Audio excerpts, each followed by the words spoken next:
right, everybody.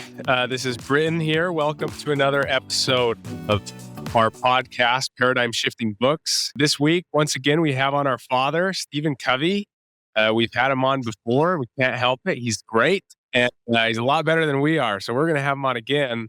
I also had to point out that this was me talking Britain because I had multiple comments last time saying it literally sounds like one person's doing the podcast because we have such a similar voice, TT. So, that's funny. I've heard the exact same comment from a few people that say, I can't really differentiate between when Britain or Stephen is talking. Yeah. One of my coaches said, it sounds like you say, all right, Britain, now this, and then Britain answers the question.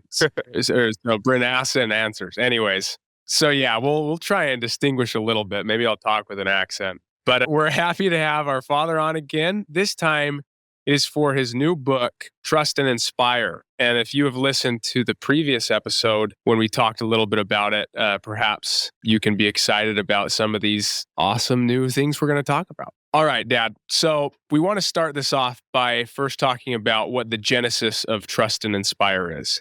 Obviously, we had you on for Speed of Trust. Did Trust and Inspire flow out of Speed of Trust? Where did this come from? Well, first of all, I love being with the two of you, my sons. So it's exciting to be on this podcast with you again. So thanks for inviting me. And I think you guys are amazing and it's a lot of fun. So Trust and Inspire, it somewhat came out of Speed of Trust a little bit, doing a lot of work with organizations all around the world on Speed of Trust. But it also had its origin, really, the roots of it kind of was in parallel with Speed of Trust. It was back when your grandfather, my dad, Stephen R. Covey, your grandpa, when he was alive, and we would do these, seminars together, these big public programs. They'd get like 1,000 people, and he'd take 3/4 of the day and talk about the 8th habit at the time, and I'd take 1/4 of the day and talk about Speed of Trust. But it was during this that your grandfather, my dad, he would do these contrasts, and he would ask people these questions. At every one of these seminars, he'd ask this question. And by the way, there'd be like 1,000 people in the room representing, all levels of management and all kinds of organizations, from businesses to government to education to athletics to healthcare, everything, not for profit. So he'd ask this question. He'd say, how many of you in the audience believe that the vast majority of your workforce has far more talent, creativity, ingenuity, capacity, and capability than their current job requires or even allows them to contribute? How many of you have more capacity than you're giving? And almost every hand in the room would go up. That there's a lot more capacity inside of people than we're getting out of them.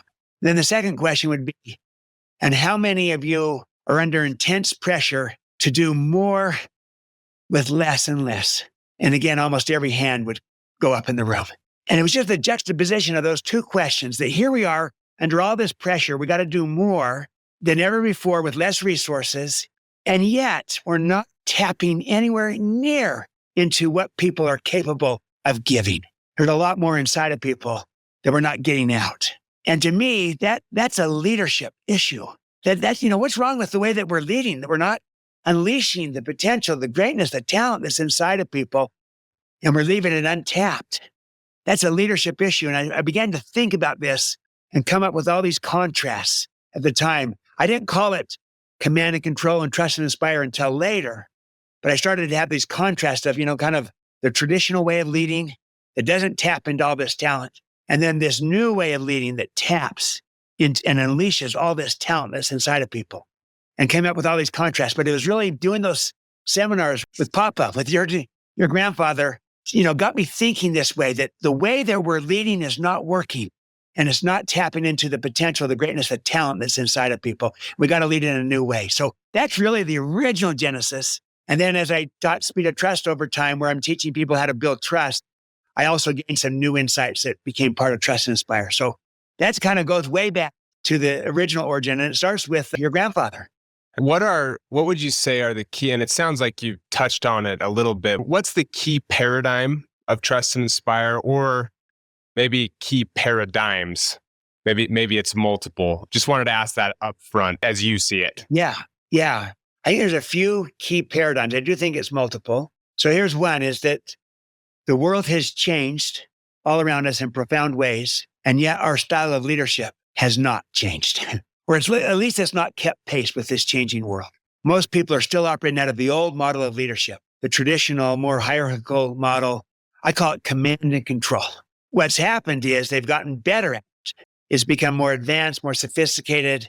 I call it enlightened command and control, which is a better version of it, but still, we view people still too much like things. We're just trying to get better at it. If you play music in the dairy, then the cow produces more milk.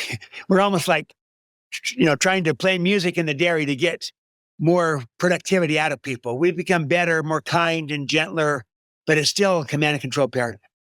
And we got to catch leadership to this changing world. That's one paradigm that we got to shift our leadership to be relevant for our new day with these younger generations, with the changes in the workplace, with all these changes going on and the need for collaboration with disruption everywhere. We got to lead in a new way that's relevant. That's one paradigm. A second paradigm is that our intent usually is good. We want to bring out the best in people, but our style often gets in the way of our intent. And, intent is kind of what we're hoping for. It's really what we want. Style is, though, how we're showing up. And so our intent is usually good, but our style, how we show up, often gets in the way of our intent. And then finally, maybe another paradigm is that we need, most significant breakthroughs are break-withs.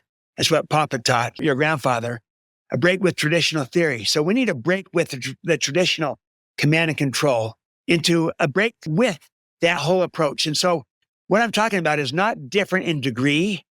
That's why I call it authoritarian command and control. And then we may be different in degree as we become an enlightened command and control. But we need something that is different in kind, a break with that old way of doing it. And that's trust and inspire. It's a whole new paradigm of how we view people and how we view leadership. It's a more complete paradigm of people and of leadership, a more accurate paradigm, more relevant paradigm than the limited command and control paradigm of people and of leadership. And so that's another big paradigm shift that's in the book. How do we view people? How do we view leadership? And I try to introduce a more complete, a more whole, a more accurate view of people and of leadership. And that's a break with the traditional thinking that's trapped us in command and control all around us. Yeah. Oh, I love it. I really do love just the simple idea that the world has changed so much in the past. I don't know, however many years, 20 years, whatever it is, but the leadership style hasn't quite kept up with it. I think before maybe we jump into a couple of very specific things in the book, I wanted to know, why do you think it's important to name the new style of leadership, to kind of give a name to this new style, trust and inspire? You mentioned command and control is the name you've given to the older style. I really like that you give a name to it. Why do you think that is important? I think it's important that we're not only clear what we need to move away from, but what we need to move toward and to. And I think most people get the idea of command and control. You say the words, he's a command and control leader. That kind of like the traditional hierarchical top-down, just barking out the orders and micromanaging sometimes, that type of thing. So that's clear of and I'm saying we need to move away from that because people don't respond very well to command and control, especially the younger generations, Gen Z, their generation, millennials. Yeah. And you know what? Actually, every generation, even mine, baby boomers and Gen X, no one likes it. It's just that we're more accepting of it. I was going to say, my generation just won't show up to work the next day. Yeah, your generation just doesn't respond. And, you don't accept it. My generation accepts it. Yeah. They don't like it, though. But we accept it. And us millennials are like caught in the middle. Yeah.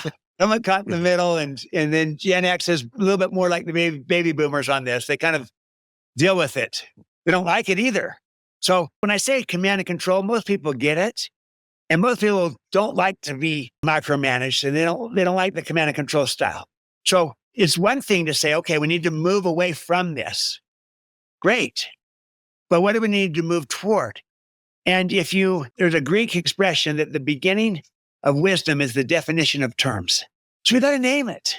Rather than just say we got to have a new way to lead, we need a new way to lead in a new world at work. But rather than just saying generically a new way to lead, I think we need to name it. So in contrast to command and control, I'm naming it trust and inspire. Again, 3 words in contrast to what we're moving from to what we're moving toward. And I think by naming it, and if the name itself gives you a sense of aspiration and where we're going, and it does, trust and inspire, that's helpful actually to make progress in moving towards it. And so I think it's not enough to know where we're moving from. We've got to know what we're moving toward, and we need to name it and describe it. And I think the best way to do it is by contrast, from command and control to trust and inspire. That's the kind of leadership that's needed today. I agree. And I love the name Trust and Inspire. I feel like one of the geniuses of your book, Dad, is that you have named the new style of leadership. One of the things I want to address up front before we get into a few more specifics is let's talk about what trust and inspire is not. Because I know a lot of people, when they hear trust and inspire, I think the initial reaction for a lot of people, not everyone, but for a lot of people is, oh, this is just a feel good. Let's talk about, let's be nice to people and this kind of stuff. But that's actually not what trust and inspire actually is. So maybe address, and I know you talk about this a lot, but what is trust and inspire is not soft, right? Yeah, really fast. Right. I wanted to interject that. Yeah, I also agree and have heard I think when a lot of people hear this, they might think, I see how that's relevant, but not in my industry. Because I play in football. Yeah. I'm in a football, and not just that, but other places. And I think that a lot of people, it's easy to see this and say, that's relevant. I could see that, but not in this industry. This industry, whatever it is. So. Yeah. No, great.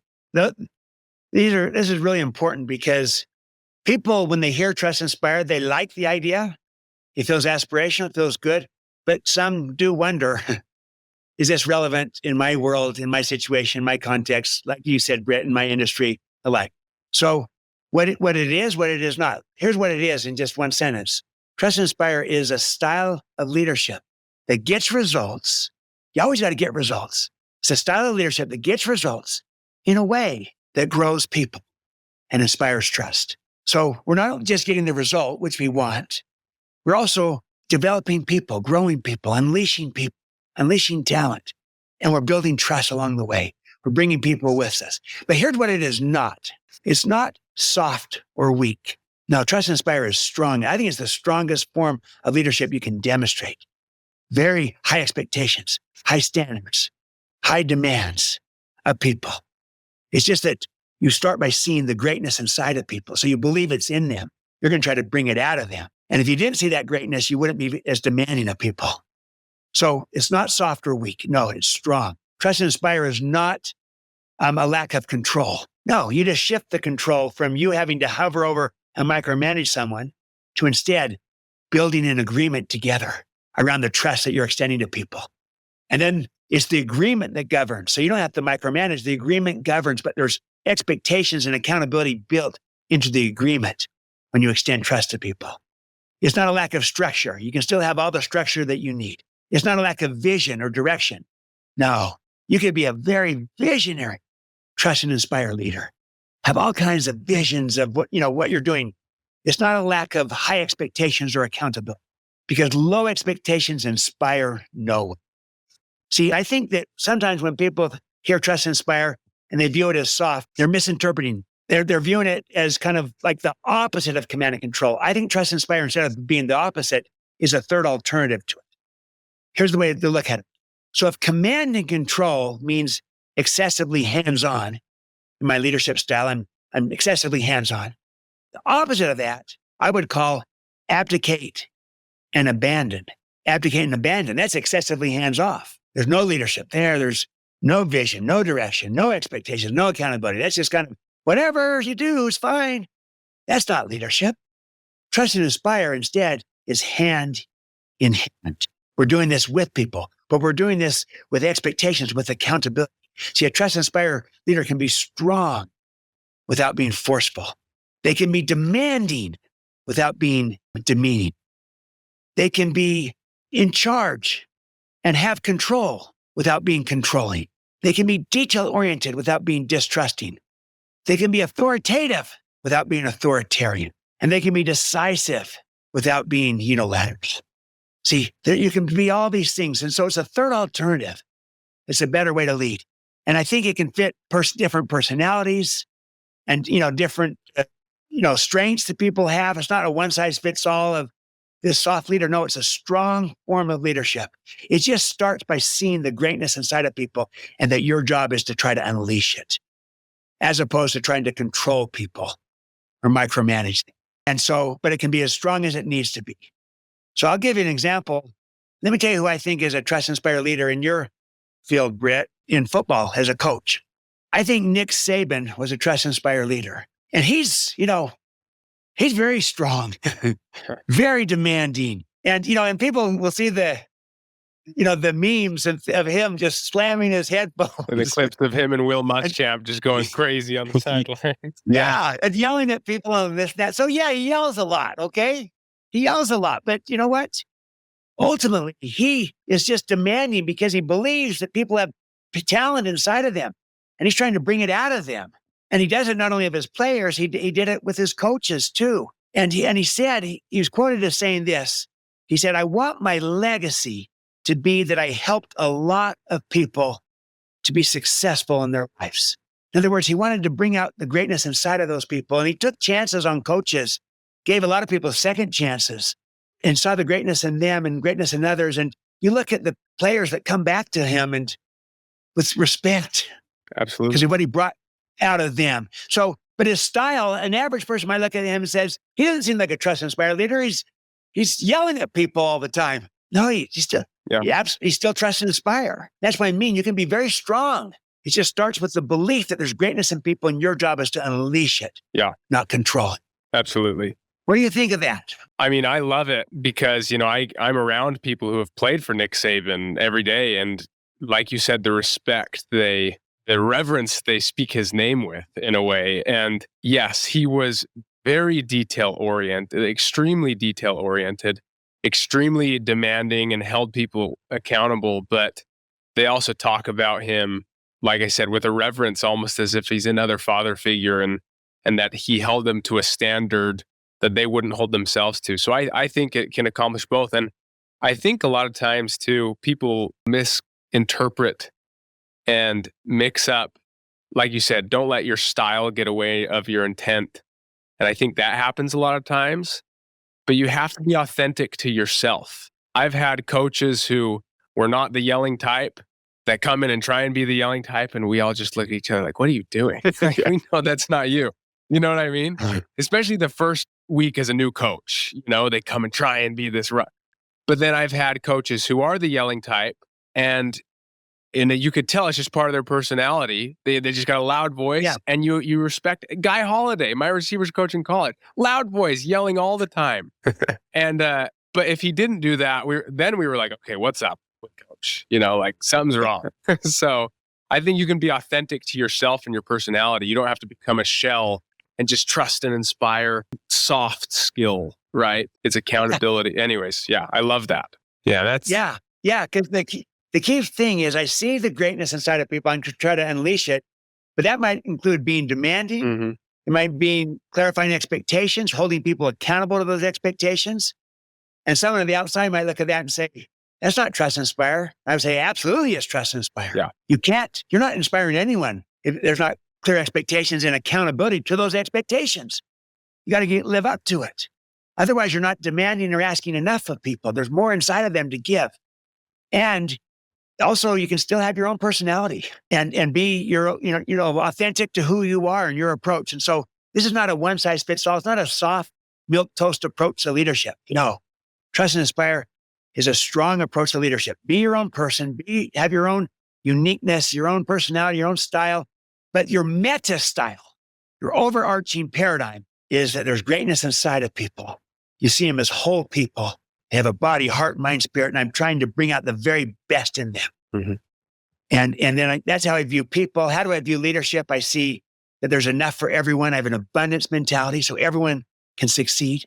I want everyone to succeed. And I see leadership as stewardship.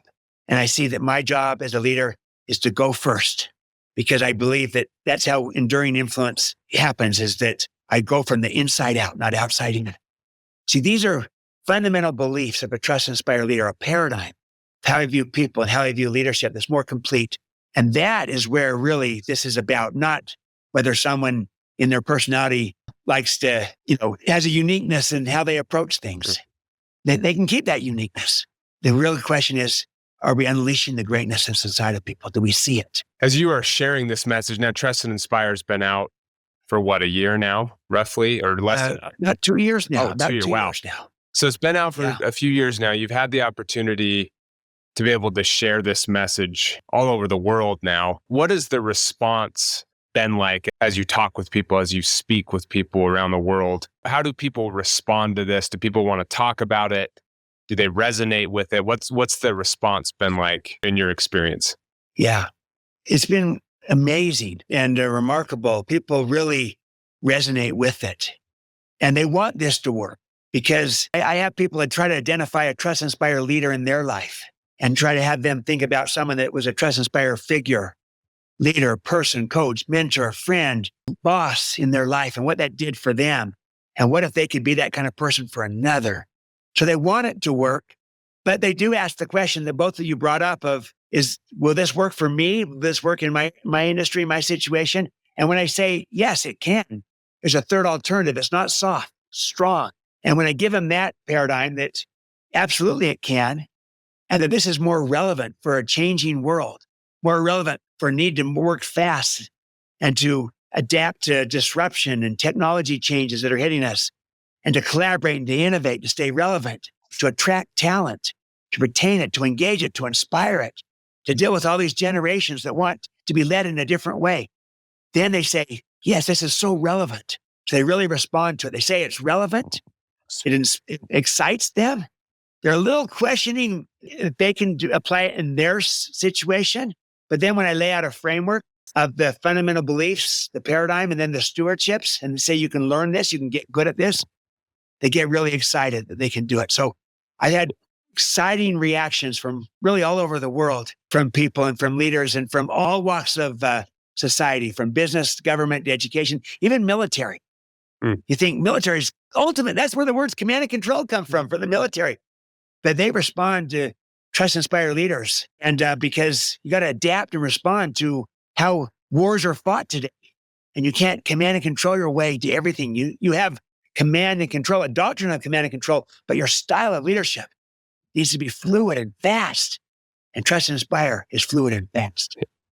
And I feel like, along with almost every either leadership principle book or anything like that, self-help, it feels idealistic at first. And I just want to encourage anyone listening, as you read this book, you realize how applicable it all is. It feels like, in essence, things like this always feel idealistic on the surface, but they're very practical. And in your book, as you outline the 5 emerging forces and the 2 imperatives of our time and the different frameworks, and you almost put it in chronological order of how you should do things. It's so applicable, and I love it. Just for people listening too, do you have any specific, I don't know if you can even share, specific corporations that you've worked with that have liked this, anyone like that, or like you said, the military, but any specific company that you might be able to share about? Sure. All kinds of different companies. I'll tell you one, though, I'm working with right now is Pennant Group. And I'm actually on their board of directors, their healthcare services company. I'm on their board because they believe so much in this approach to leadership. They asked me to be on it. And they believe in this kind of approach, trust and inspire, as a way of unleashing the potential, the greatness, the talent that's inside of people. They say, we're a trust and inspire company trying to unleash this and do this. And there's many, many organizations. I just was with recently with Wegmans Food Markets, big grocery store chain in the Northeast. Hey, I went there 2 days ago. Did you? To Wegmans? I did. They're a great company. They have great trust with their customers. Customers love them. They're in the top 5 of the Harris Reputation Quotient, which is trust with customers. But they're also in the top 5 of the 100 best companies to work for, which is trust with your own people. So that's the two imperatives. See, they're winning in the workplace. They're winning in the marketplace with their customers. One of the top 5 brands in the country. And I think they're doing that because they're first winning in the workplace with their own people. They build trust with their customers because they first build trust with their people. It's inside out. And Colleen Wegman, Danny Wegman, Nicole Wegman, extraordinary company, great leaders. They're Trust Inspire company and leaders. And then I can look at other examples, how Cheryl Batchelder at Popeyes, she's a Trust Inspire leader that turned Popeyes, the fast food franchise, turned them around completely. And they went from $11 in their stock price to $79 under her leadership. But she did it by first building trust with their franchisees and modeling the kind of leadership that is needed, with humility, with empathy and listening. And then by trusting the franchisees and listening to them and then by inspiring them, by connecting to people with people and connecting to purpose. And then even a big company like Microsoft is an example of when I look at Satya Nadella. He's a Trust Inspire leader, their CEO. Completely different style of leadership when he got in than what it had been. And he modeled the behavior, again, with humility and courage at the same time, both. And with authenticity and vulnerability, with empathy and performance. He trusted him. They moved from a management model to a coaching model to trust the people. He said he had a growth mindset for everyone. And then he inspired by connecting with people through caring and belonging, and then connecting people to purpose and to meaning and contribution. And he unleashed the greatness. And they went from under his leadership, and also I should say of Kathleen Hogan, who is his chief human resource officer, that he put in it to be his kind of person to help transform the culture. They went from, I think, $36 a share in their stock price to they're over $400 today. Sure. They unleashed the greatness of their organization by first unleashing the greatness of their people. They also are now innovating today. Now they're reinventing themselves around the cloud first, and now around AI. And so they're winning in the marketplace through innovation and through collaboration, but they're also winning in the workplace with their own people.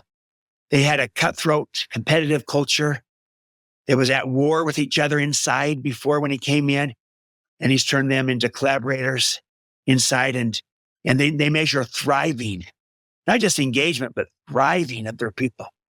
Again, they're not perfect. Nobody is.